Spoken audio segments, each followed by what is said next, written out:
Hey nerds, Farmer Jesse here. Welcome to Growers Daily, your daily dose of ecological farming insight. It is Tuesday, February the 11th, 2025, and today we're going to talk about growing awesome spring lettuce, and we'll get a question about managing excessive phosphorus. That's a mouthful, so let's do it.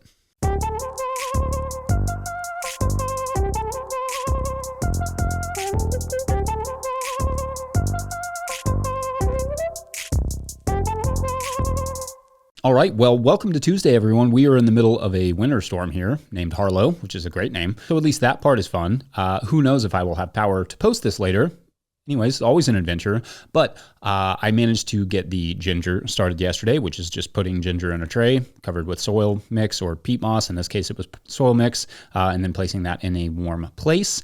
And we got the first round of my potato sprouting experiments going. I've talked about that a couple times. What will be fun about this particular experiment is that I'm using potatoes that I did this with last year. So maybe I can develop a potato that sprouts and grows higher quality, higher yielding potatoes from sprouts instead of potato cuttings. Anyway, more on that later. We also had a sick kid yesterday, so that was basically the day, as any parent will tell you. Also, I want to give a quick shout out to my buddy Philip in Norfolk, England, who clearly anticipating the storm sent me this awesome Brighton and Hove Albion beanie to keep me warm. So big shouts to that, and big shouts to all of my friends across the pond. Also, while we're shouting, big shouts to the majority of the commenters yesterday for being fair and respectful in your comments, and not just to me, but to other commenters. Not all of you achieved that, bless your hearts, but I remain proud of my comment section. I thought you all have been largely thoughtful in your responses, which is not a surprise. So shouts to that. Anyway, today we are going to talk about the opposite of anything political and master early spring head lettuce and lettuce mix. I mean, I guess you could make that political. Let's not. So we'll talk about starting lettuce from seeds in the first segment, then move to the planting in the third segment. First, as far as crops go, lettuce is just straight up built for the spring and the slow ease into the heat.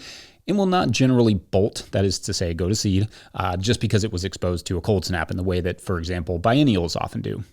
What I mean is that crops such as celery or carrots or kale or whatever, which are called biennials, will bolt in the spring if they endure too long of a cold snap after planting because they think they've survived a winter.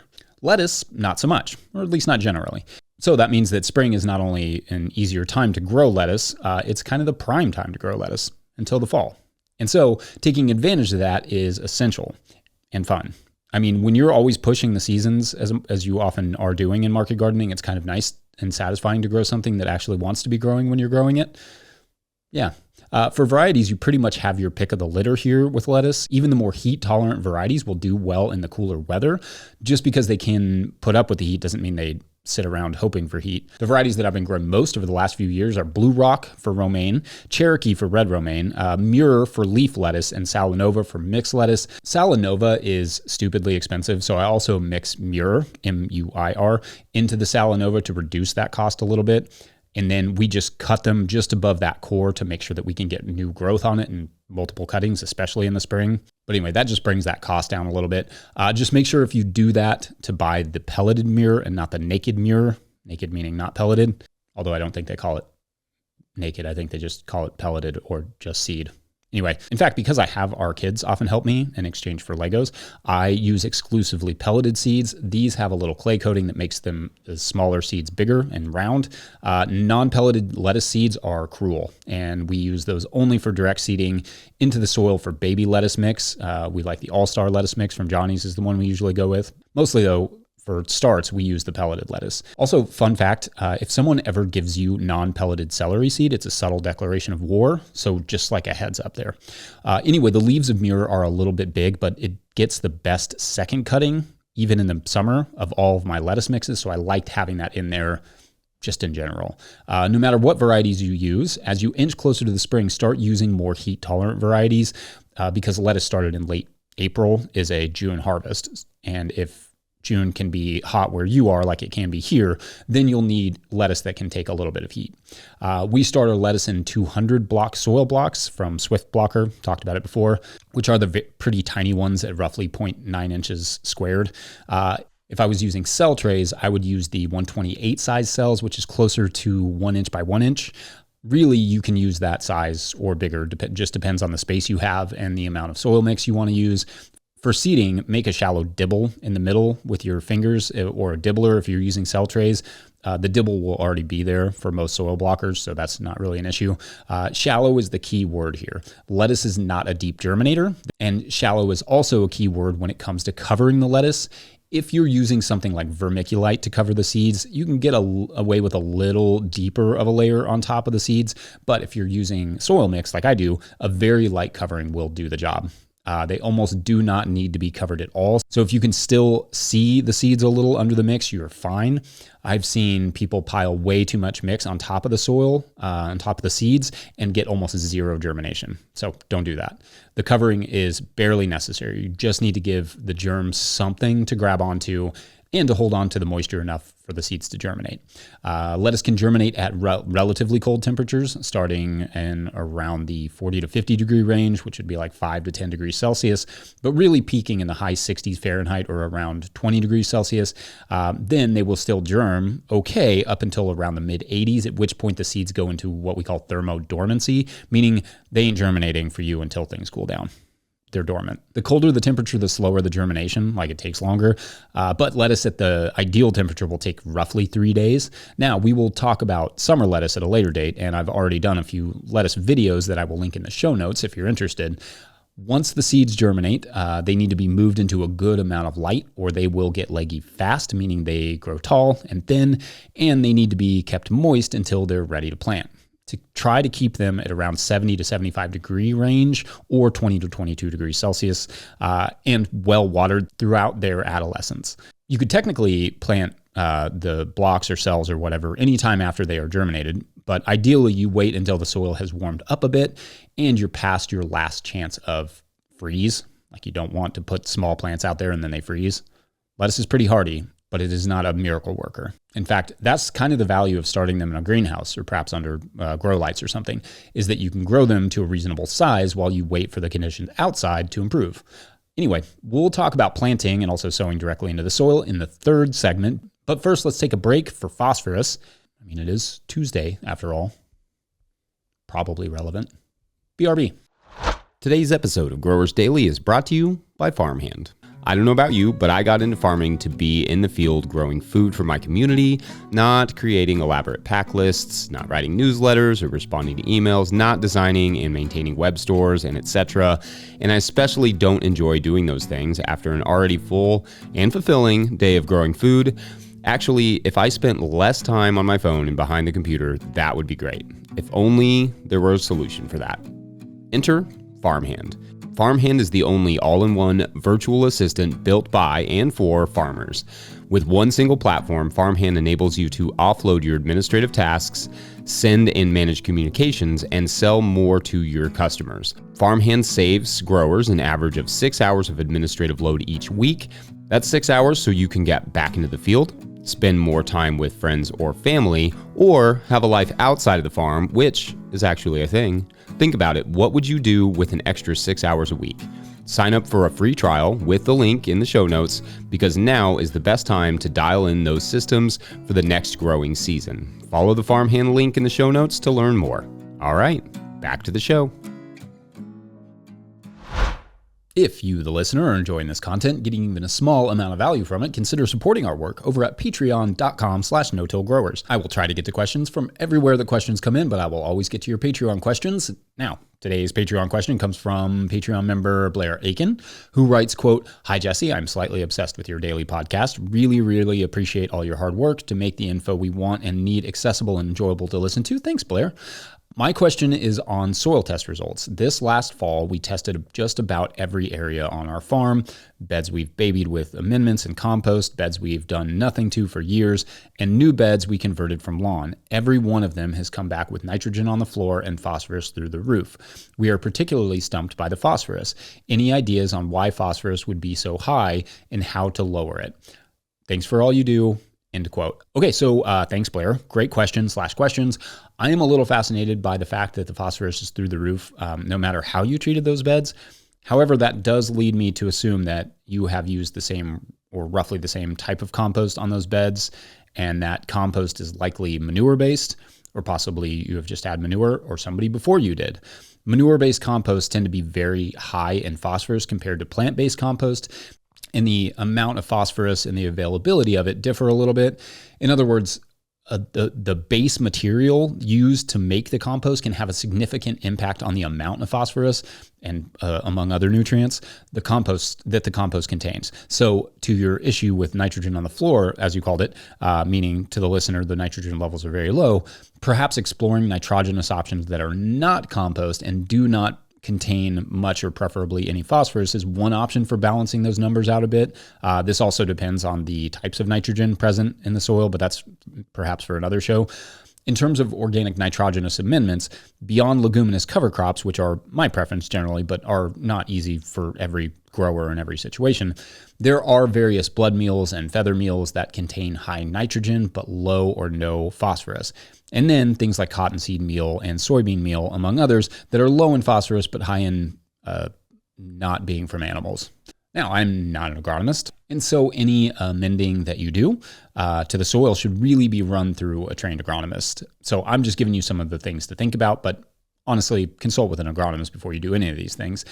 My understanding is that phosphorus is generally not a very mobile element, meaning the risks of it leaching in water are low from compost because it binds so well to the organic matter, which may somewhat explain why it's still there in places that you haven't done anything to for a long time. I'll even link an excellent article on the subject from Biocycle.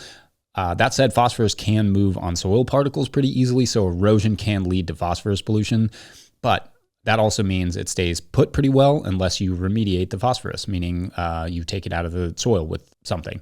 The perhaps easiest way to do that is by growing grain crops in those areas or growing cover crops and removing the plant material at termination. What isn't really well studied yet in terms of compost applications is how excessive phosphorus levels affect yield and how those numbers change over time. We're getting more research, as I've discussed in previous episodes, but more research is definitely needed, especially long-term research.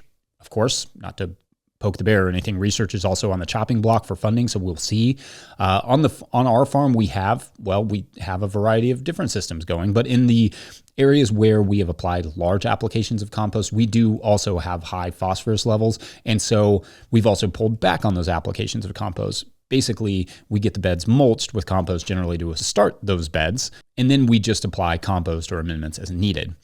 Hopefully, that will help our farm to reduce our phosphorus or at least not add to it. Anyway, I hope that's helpful or somewhat insightful, maybe both, maybe neither. I try to have a little of everything. Soil chemistry is complicated. It's a complicated subject that deals not only with what you add, but soil type, climate, temperatures, moisture levels, and more. So whether or not the excessive phosphorus will be a problem for you can be hard to tell. Listeners, feel free to add your 2 cents. Otherwise, it's one more quick break, and then we'll finish out the lettuce. Be right back. Today's episode of Growers Daily is brought to you by GrowSmart. Curious if your soil will be ready for planting this spring? GrowSmart can help you find out with their at-home soil tests. They'll ship it right to your door. Just send it back with your prepaid shipping and you'll have your lab results in just 2 business days. Their reports are simple with tailored seasonal recommendations for fertilizers and amendments. Order now at growsmart.com and use the code DAILY for 10% off. That's DAILY.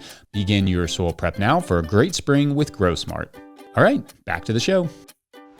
All right, so we're going to continue on lettuce for the third part of the show, and I'm going to talk a bit about sowing directly into a bed first, which is really not hard, and a lot of the earlier information about temperatures and how deep you plant it and all that stuff still applies.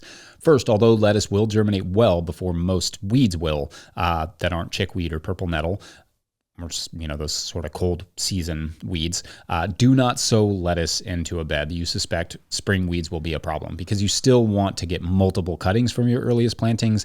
And if you get one good cutting and then the weeds pop through on the second one, that's not great. Truthfully, get weed management under control as best you can before relying on direct seeded crops in general.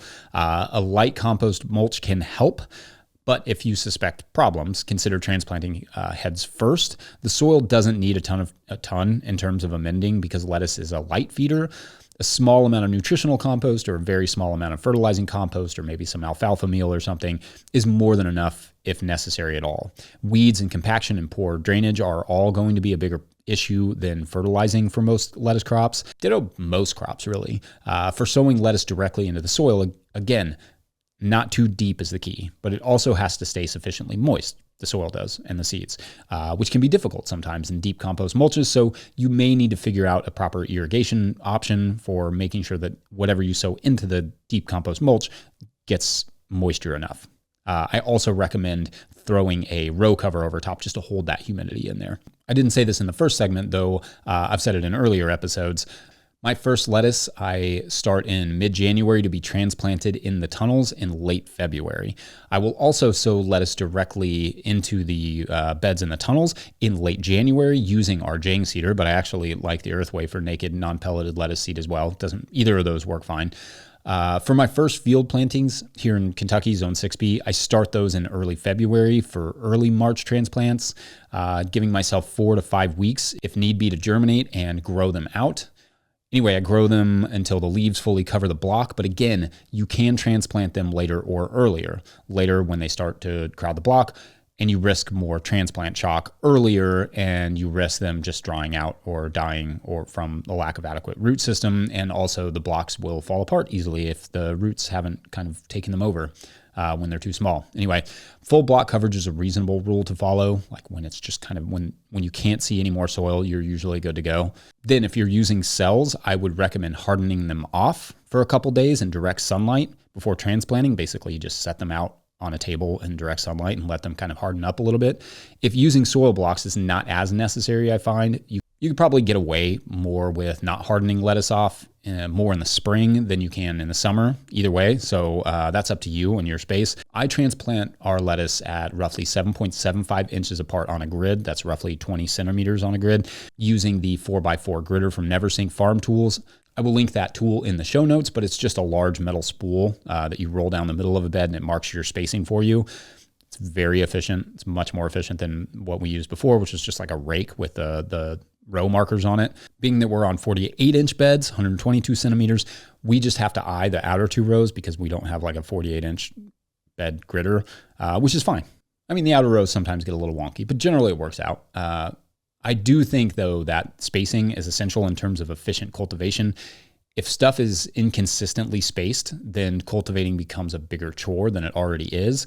So making sure that you do have a good consistent grid of some sort is important. Then I transplant the lettuce, and in early spring, I cover it with R30 row cover to protect it from the cold with the row cover suspended by small hoops made of 9-gauge wire. The idea is to keep it the row cover from touching the leaves where it can cause damage when it gets frosted. We absolutely take the row cover off, though, on hot days or otherwise risk suffocating the plants and causing bolting. As for the spacing on the direct seeded crops, I usually just try and fit as many rows on a bed as I can. Basically just using the wheel spacing to determine where the next row goes. Anyway, more on the harvesting and storing part and selling part and all those parts of lettuce as the season rolls on, because it is an enormously important crop to us on our farm. So I will probably talk about it a lot more, but I think I'm going to wrap it up there. Before we go, though, I want to give a quick shout out to the good folks over there at Rimmel Greenhouses for making this show possible. So whether you're growing tomatoes for market, flowers in the spring, or vegetables for your family, growing in a high tunnel protected from the weather provides the right environment for a harvest you can count on. Rimmel Greenhouses are strong, durable, and easy to assemble, offering the quality you need to grow productively year-round. The team of experts at Rimmel Greenhouse Systems will be your trusted partners to ensure you get exceptional value from your greenhouse or high tunnel investment. Visit Rimmel.com today to get growing. Big thanks to all of our show sponsors. Huge shouts to Willie Breeding for the theme music and the team at No-Till Growers. Shouts to Epidemic Sound for the background music you're hearing. Probably. Pick up a copy of the Living Soil Handbook or the Seed Farmer at no-tillgrowers.com to support our work. Big thank you to everyone over at patreon.com/no-tillgrowers, where at a certain level, or if you just bump up from one level to another, or you sign up in the month of February, you get a shout out on the show. So big shout outs today to Anna Stoica. That's a fun name. And Josh Edmiston. Ooh, that's a tricky one, Josh. This is the story of a pair of linguists who travel to, let's say, West Virginia into the mountains to study there's like this one town that has this really particular accent, has a unique cadence and delivery. But what this duo finds is that they're trying to investigate, like, why is this such a unique accent? Because it doesn't necessarily sound like your typical West Virginia accent. And what they find is that there was this movie that came out in the 50s and kind of got to the town, and they made a tradition out of watching it every Friday night. So every Friday night, the town kind of gets together and has like this big potluck and watches the movie, but it's been that way for like 70 years. And so this really like an interesting accent kind of unraveled from that, because a lot of people mimicked the movie and talked like the movie. But the weird thing is they don't really know where this movie came from. And so a big part of this novel is them trying to unravel the mystery of it. And it's quite the mystery. Anyway, thanks for watching and/or listening. We will see you tomorrow. Yeah.